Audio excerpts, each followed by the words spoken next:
Cosmic Inspector's Log, Case 05, status closed. The count, however, is not. I will explain what that means. Eventually, 12 men walked off one freighter. Every one of them was the same man. And I want to be precise here. That was not the strange part. The strange part was the 13th bed. But I am getting ahead of the recording. Halyard Station. A mid-route dock on the freight corridor, fuel, repairs, bad coffee, and forms. I was aboard for the forms. In the dead hours of the morning, station time, a freighter called the Meridian requested emergency docking. Medical priority. One crew member critical. Docking officer Imasa processed the request, opened the lock, and looked at the arrivals queue. Then she called me. Her exact words are preserved. "Inspector, either my screen is broken or arithmetic is." 12 men stood in the airlock. The youngest was perhaps 19 and could not stand without help. The oldest was past 70, and every face in that line was the same face. Not brothers, not clones. Clones drift. Skin, posture, scars. This was the same man standing at 12 different distances from his own birth. The youngest collapsed before the medics reached him. Diagnosis on the spot. Holden's atrophy, late stage. A slow disease of the nerves that is not supposed to move fast. His was moving fast. And here is where my arithmetic slipped for the first time. When the boy went into seizures, I watched the old scars on the 50-year-old's forearm begin to pale and dissolve. Kara 4 had not built an iron loop of time. It had grown a living tree with branches. If the root died here on Halyard, the other 11 branches would not merely die, they would vanish, because their futures would never have happened. They felt it in their skin. The other 11 produced documents, all genuine, all issued to the same name, Elias Van, freight engineer. One date of birth, 12 ages. Station Genetics ran the samples twice, then a third time on a different machine, identical. Not similar, the way twins are similar, identical, the way a man is identical to himself. I asked the obvious question 12 times. When did you board the Meridian? And 12 times I received the same answer. A pause, a frown. Nothing. Not evasion. I know evasion. It has a smell. This was absence. 12 men, one ship, 6 weeks of flight. And not one of them remembered walking up the ramp. So I started where I always start. Not with the people, with the paper. The Meridian's cargo manifest was 1 line long. Specimen, reflective alloy, composition unregistered. Mass, 140 kilograms. Origin, survey site Kara 4. I read it into this recording at 4:12 in the morning. The flight plan was stranger than the cargo. Kara 4 to Halyard is not a straight line, but the Meridian's line was crooked in a very specific way. It passed 2 closer ports, slowed near both, docked at neither. A ship with a dying man aboard does not skip 2 hospitals to reach a third. Unless the hospitals were never the problem, unless the problem was the paperwork inside them. And one more small thing from the maintenance buffer. I had it from the start. Day 19 of the flight, a micrometeorite strike, small breach, cargo pocket, auto-patched, manual sealant applied afterward. A trivial thing. Then I talked to the 12. One at a time. Dock office, 2 chairs, coffee that tasted like regulation. Understand what it was like inside their skin. Each of them woke, their word woke, standing on grey dust under a black sky. The survey site on Kara 4. Together, 12 of him. Each remembers the same life. 1 childhood, 1 mother, 1 bad marriage, 1 good dog, One long career hauling freight up and down the corridor. And each remembers touching a mirror, not the same mirror in the same place. That is the part it took me a while to hear. The eldest touched it in a hospice garden where somebody had made it into a bench. He remembers being old when he did. One of the younger ones touched it in a scrapyard, in the rain, in a life where, by his account, he never worked freight at all. Boy, we learned later, touched it in a company clinic during a medical trial the year the disease was winning. 12 men, 12 different lives. Some of those lives have already happened, some have not, and now perhaps never will. The only thing all 12 share is how the memory ends. It ends at the touch. After the touch of the grey dust, the black sky, each other. And a freighter, none of them remembers boarding. On a flight, none of them remembers flying. Here is the problem with that, and I want you to sit with it the way I had to. Somebody flew that ship. The 12 did not trust each other. That surprised me at first, and then it stopped surprising me. Nobody fights you like a man who knows exactly where you keep your excuses. One of them, call him the spokesman, had appointed himself the voice of the group. Confident, organized, helpful. Helpful men worry me. Helpful men are usually managing something. When I asked the spokesman about the route, the 2 skipped ports, he said fuel economics. He said it smoothly with numbers in it. The numbers were correct. The answer was not. A rehearsed truth arrives too complete. The man of 50 was the opposite. Hostile, closed, his fingers wrapped around his cup as if it owed him money.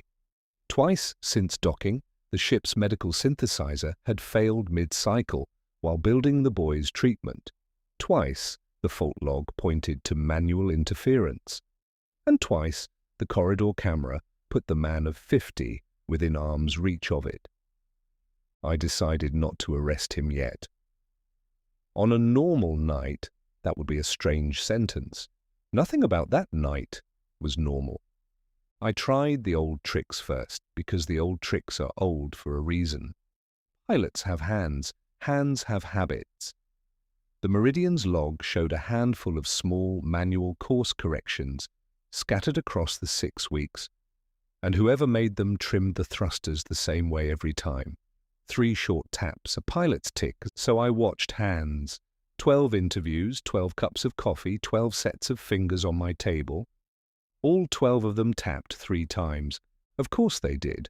Habits live deeper than memory.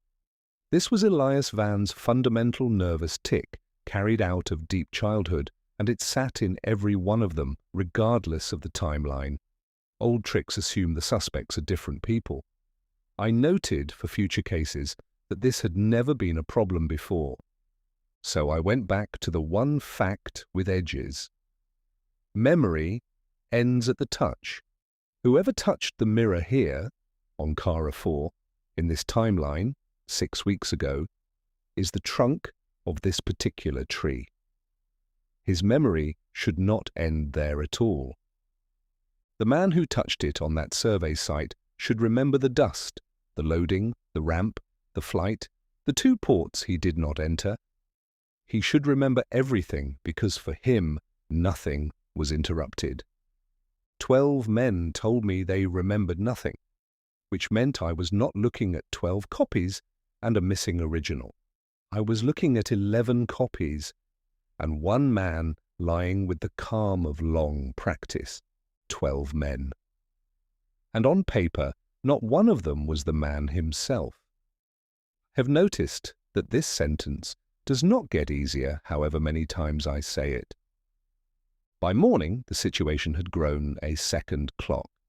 Her name was Cole, adjuster Cole of Halyard Deep Works, the company that owns the survey rights to Kara 4, and therefore, in its own reading, everything the survey site produces. She docked on the morning shuttle with a legal package already assembled. I will summarize it because reading it aloud would raise my blood pressure. The alloy is company property. The 12 men are, quote, biological derivatives of company property, unquote. Halyard was filing salvage. On people.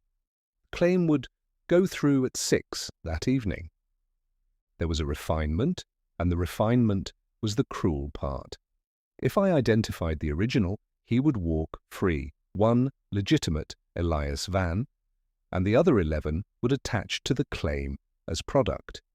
If I identified no one, all 12 would be held as unverified derivatives, while a court, 4 jumps away, untangled the strangest docket of the century. Either I handed her 11 men, or I handed her 12. The form on my desk had 2 boxes. I have never liked forms with 2 boxes. Meanwhile, the boy was dying on schedule. Holden's atrophy, late stage. The station could treat it. Holden's has had a cure for years. That is not the tragedy. The tragedy is that the cure has a version number. All the older ones remember surviving Holden's. The standard protocol nearly killed him. His heart stopped twice. The doctor running the trial improvised a corrected dose on the spot, off the chart, against instructions. Every one of them remembers surviving. Not one of them remembers the number. You do not memorize your own dosage while you are busy convulsing. The number exists in exactly one place, the trial archive. And the trial was run, I want you to appreciate the shape of this, by Halyard Deep Works. So, the company holding a salvage claim on my witnesses was also holding the one number that could keep the teenager alive. Knew it before I did. Adjusters always know the leverage first. That is the whole profession. Her offer was simple. Sign the 12 over by 6, and the medical archive opens 5 minutes later. She called it a goodwill package. I have heard ransoms described more honestly, which brought me back to the man of 50 and his 3 visits to a failing synthesizer. I had him wrong, and I do not enjoy admitting it, so I will say it quickly. He was not sabotaging the treatment. He was stopping the ship's synthesizer from running the standard protocol. The standard protocol, the one that stops hearts, the only version anyone's memory could offer it. Out of the 12, he was the one who decided the boy's survival mattered more than his own secret. Twice I watched that dose almost kill me, he said. I was not going to watch it a 3rd time from the outside. I have questioned a great many saboteurs. He remains the only one I have thanked. That left the liar. And for the liar, I used the meteorite. Day 19. A small strike, cargo pocket, auto patch, manual sealant. It sat in the maintenance buffer and nowhere else. The 12 had no access to the buffer. I checked twice. Whoever knew the details had learned them the honest way, by being there. So in each interview, casually, somewhere between the coffee and the boredom, I misremembered it out loud. The strike on day 19. Portside, as I recall. Nasty. 11 men nodded or shrugged or apologized for remembering nothing. And by then, I believed them. The 12th, the one of 36, quiet, mid-pack, a man built to be overlooked, did not nod. He held it. I will give him that. He held it well. But an hour later, walking me through the ship on an unrelated pretext, he steered us around the aft corridor. And when I asked why, he said, without thinking, that the smell of sealant back there gave him headaches.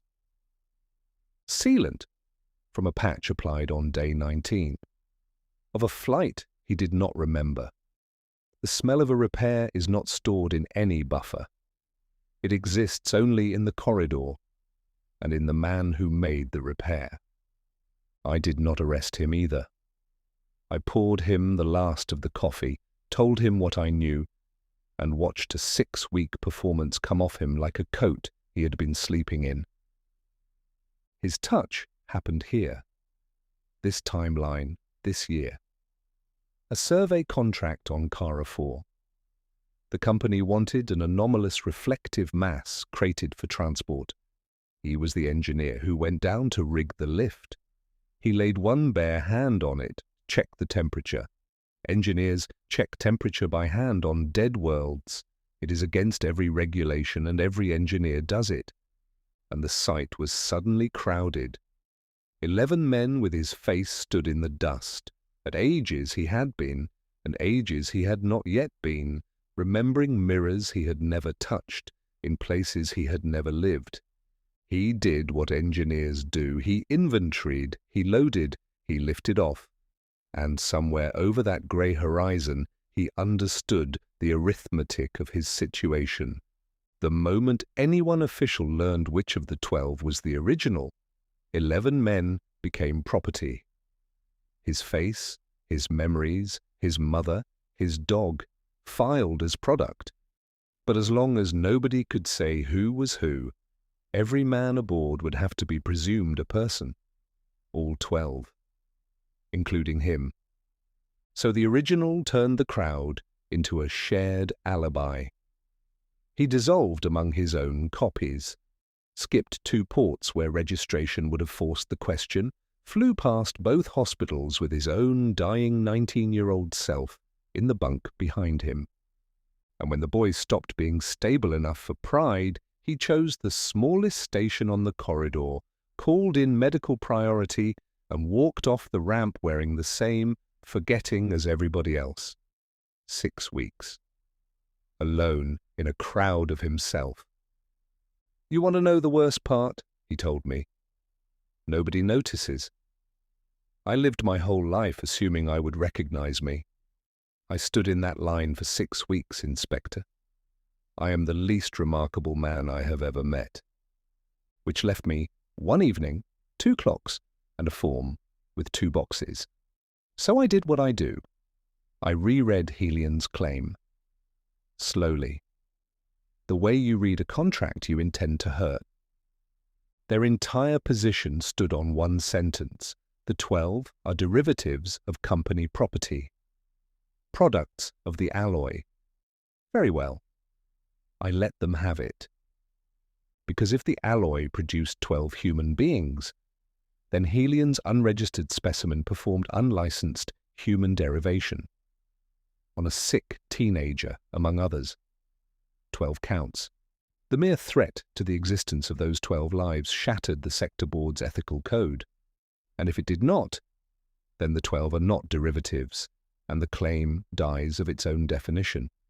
Their sentence loaded at both ends. I wrote this up as a formal query. 1 page, very polite, copied to the sector's medical ethics board with a delivery timestamp 20 minutes before their claim went through. Cole read it twice. I watched her do the arithmetic her employer pays her for. A quarter of an hour later, Halyard withdrew the salvage claim. 3 minutes after that, the trial archive opened. Goodwill, she called it. I signed the receipt without smiling, which took effort. The corrected dose ran within the hour. The boy's heart did not stop. Not once. The scars on the 50-year-old's forearm darkened again, settling back into reality.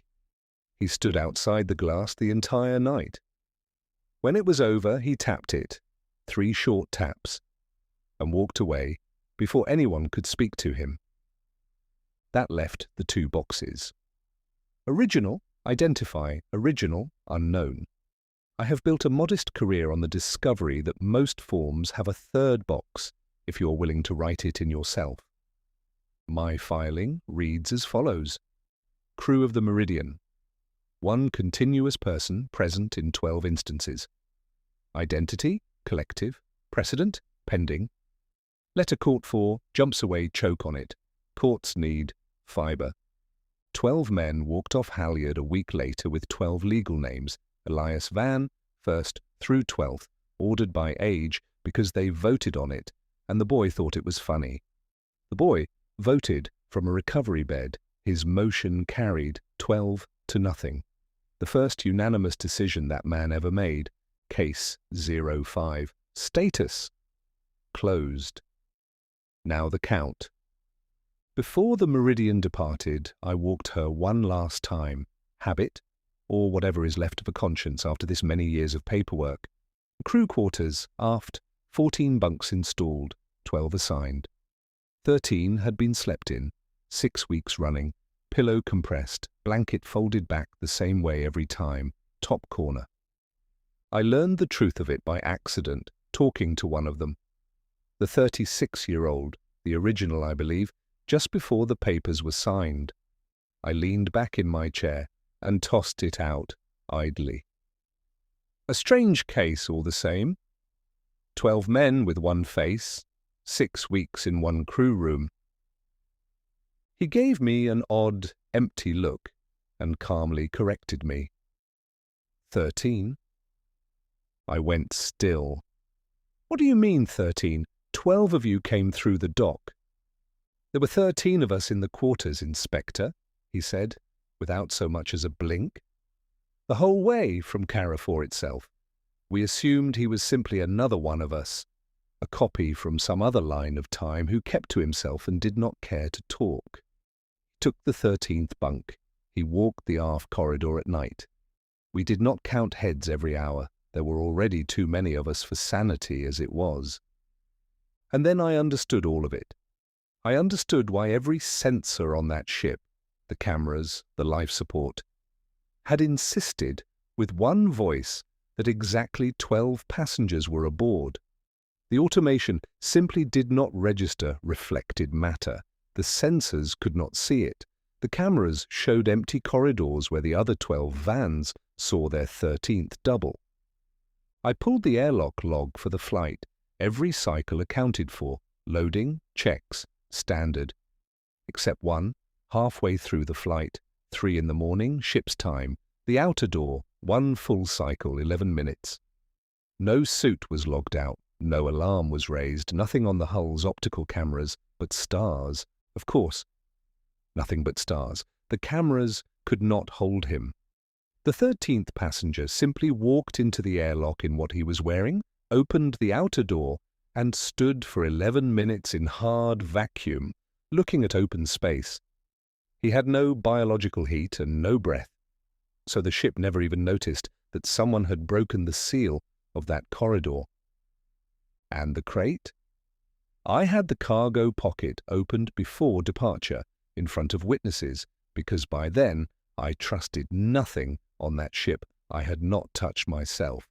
Seals intact, bolts factory tight, straps in place. 140 kilograms of reflective alloy gone. The crate weighed exactly its own empty weight. He had been in the crew quarters the whole time, sleeping in that bunk. The alloy took the likeness of Elias Van back on Carrefour, became the 13th passenger, and shared their table for 6 weeks. And it vanished here, on Halyard, somewhere between my morning inspection and the hour of departure. When the 12 real men walked out through the lock, the 13th simply walked with them. The dock automation counted 12 shadows, because iron does not see him. Human eyes saw 13. He turned up his collar and dissolved, unhurried, into the crowds of the station's corridors. A living imprint of a man gone his own way. All 12 deny touching the crate. For the first time in this case, I believe all 12 of them at once. They never touched the alloy. The alloy decided on its own to become the 13th. Perhaps it only wanted to learn what this station's bad coffee tastes like, and where a man can walk in a city hiding a metal sheen under ordinary skin. Or there is a third explanation, one I have not thought of yet. There is, I expect it will find me. They usually do. One last detail for the archive. The eldest asked to see me before departure. He shook my hand at the lock, thanked me for the coffee and said, "For what it is worth, Inspector. Where I come from, we have met before. You were older too." I have decided not to think about that tonight. Case 05 closed. Count stands at 13. End of recording.